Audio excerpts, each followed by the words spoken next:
साल 1192 भारतीय इतिहास में एक एक बहुत बड़ा मोड़। हम बात करें तराइन की दूसरी लड़ाई की। जी हाँ, वो लड़ाई जिसने आगे चलकर बहुत कुछ बदल दिया। और आज हम देखेंगे कि जो हमें स्रोत मिलते हैं, जो दस्तावेज हैं, वो इस युद्ध के बारे में क्या बताते हैं। बिल्कुल।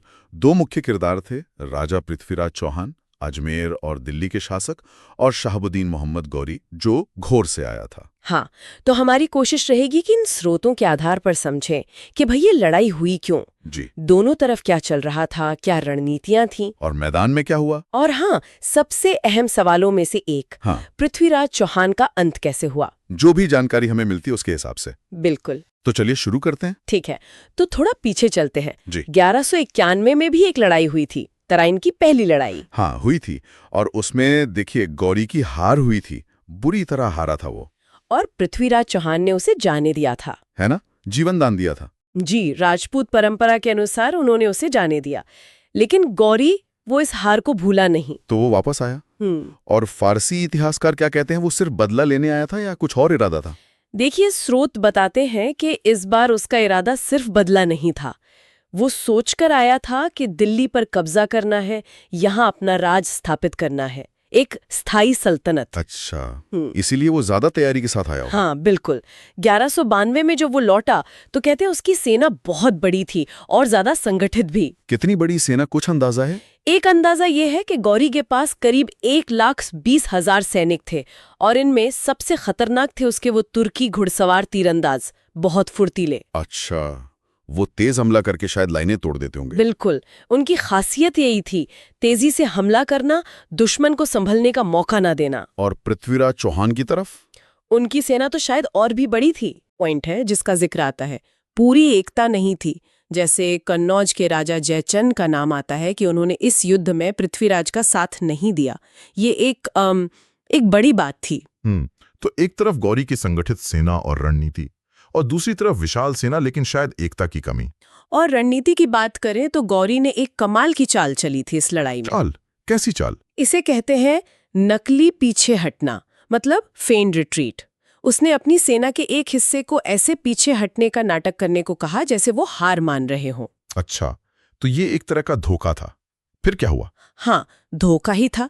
राजपूत सैनिक शायद जोश में, या उन्हें लगा कि जीत करीब है, वो उन पीछे हटते सैनिकों का पीछा करने लगे। ओह, तो वो अपनी मेन सेना से अलग हो गए। बिल्कुल। जैसे ही वो थोड़ा आगे बढ़े और उनकी फॉर्मेशन थोड़ी बिखरी, गौरी की जो छुपी हुई रिजर्व सेना थी, ताजा दम सैनिक, उन्होंने किनारों से और पीछे से जोरदार हमला कर दिया। अरे, मतलब राजपूत सेना बीच में फंस गई? हाँ, पूरी तरह से चारों तरफ से घिर गए। अचानक हुए इस हमले से उनमें भगदड़ मच गई, उनकी पूरी व्यू रचना टूट गई। तो नतीजा तो फिर साफ ही होगा। नतीजा भयानक था, भारी हार हुई राजपूत सेना की, और इन्हीं स्रोतों के अनुसार राजा पृथ्वीराज चौहान को पकड़ लिया गया, बंदी बना लिया गया। अब यहाँ पर कहानी थोड़ी और पेचीदा हो जाती है ना, उनके अंत को लेके, मतलब क्या हुआ उनके साथ। हाँ, यहाँ पर दो बिल्कुल अलग अलग बातें सामने आती हैं। क्या है वो? देखिए, ज्यादातर जो ईरानी या फारसी इतिहासकार हैं वो लिखते हैं कि पृथ्वीराज को बंदी बनाकर गजनी ले जाया गया और वहाँ उन्हें मौत की सजा दे दी गई। अच्छा, ये एक वर्जन है। लेकिन एक और कहानी है जो बहुत ज्यादा सुनी जाती है, वो पृथ्वीराज रासो वाली। हाँ बिल्कुल, चंदबरदाई के पृथ्वीराज रासो। वो कहानी एकदम अलग है। उसके अनुसार पृथ्वीराज को गजनी ले जाकर अंधा कर दिया गया था। अंधा कर दिया गया? फिर कहानी ये है कि चंदबरदाई भी वहां पहुंचे और उन्होंने गौरी को पृथ्वीराज की एक कला, शब्दभेदी बाण यानी आवाज सुनकर निशाना लगाने की कला दिखाने के लिए राजी किया। अच्छा। और जब प्रदर्शन का मौका आया तो चंदबरदाई के एक दोहे के इशारे पर पृथ्वीराज ने आवाज सुनकर गौरी पर तीर चलाया और उसे मार दिया। सच में? ये रासो में लिखा है? हाँ, रासो की कथा यही कहती है। और उसके बाद दुश्मनों के हाथों बेइज्जत होने से बचने के लिए पृथ्वीराज और चंदबरदाई ने एक दूसरे को मार दिया। तो मतलब उनके अंत को लेकर स्थिति बिल्कुल साफ नहीं है। एक तरफ मौत की सजा, दूसरी तरफ ये नाटकीय अंत। इतिहासकारों में मतभेद है इस पर। जी हाँ, इतिहासकारों में इस पर सहमति नहीं है। रासो की कहानी को कई इतिहासकार बाद का काव्य मानते हैं, जिसमें ऐतिहासिक तथ्य कम और काव्यात्मकता ज्यादा है। फारसी स्रोत ज्यादा समकालीन माने जाते हैं, पर उनके भी अपने नजरिए हो सकते हैं। ये बात तो है। इससे ये भी समझ आता है कि इतिहास कैसे लिखा जाता है और कैसे अलग-अलग स्रोत एक ही घटना को अलग रंग दे सकते हैं। बिल्कुल, ये एक अहम सवाल है कि एक ही घटना के इतने अलग विवरण क्यों मिलते हैं। लिखने वाले का मकसद क्या था, वो किसके लिए लिख रहा था, ये सब बातें मायने रखती हैं। तो अगर हम इस पूरी चर्चा का निचोड़ निकालें तो क्या कहेंगे?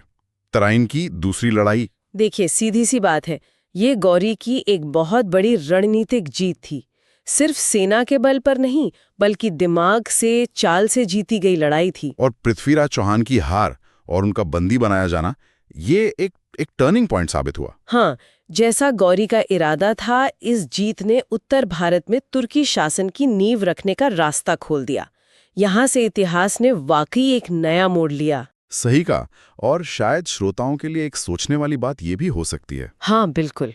इतिहास में अगर मगर तो नहीं होता, पर सोचना दिलचस्प है। क्या होता अगर उस दिन राजपूत शासक अपने मतभेद भुलाकर पूरी तरह एकजुट होते? या फिर ये सोचना कि कैसे अलग-अलग तरह के स्रोत, जैसे रासों की कहानी और फारसी इतिहासकारों के लेख, एक ही शख्सियत जैसे पृथ्वीराज चौहान की हमारी छवि को कितने अलग-अलग ढंग से बनाते हैं। ये भी काफी दिलचस्प